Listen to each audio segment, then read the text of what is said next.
Er hat dir das Leben gerettet, aber du hast dich nicht einmal bei ihm bedankt. Und jetzt verklagst du ihn. Was stimmt nicht mit dir? Një burr që e shpëtoi një grua nga përplasja me një makinë, tani përballet me akuza për ngacmim seksual. 32 vjeçari Daniel Reed vuri re se një grua me emrin Jessica Moore, me syt në telefon, po hinte drejtë në rrugë. Një makinë po i afrohej drejt për drejt dhe ishin vetëm disa sekonda larg përplasjes. Daniel reagoi me njëherë, e kapi dhe e tërroqi mbrapsht, pikërisht në momentin kur automjeti kaloi me shpejtësi pranë tyre. Kamerat e sigurisë konfirmuan se ndërhyrja e tij parandaloi një aksident të rënd. Por këtu vjen kthesa.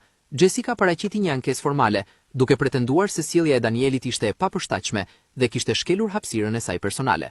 Ekipi avokatëve të saj argumentoi se edhe në raste emergjente, askush nuk ka të drejtë të prek një person tjetër pa pëlqimin e tij. Daniel është i shokuar.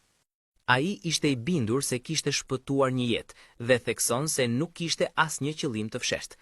Videoja tregon qartë se ai e la menjëherë sapo e solli në siguri. Rasti ka ndezur një debat mbarkombëtar.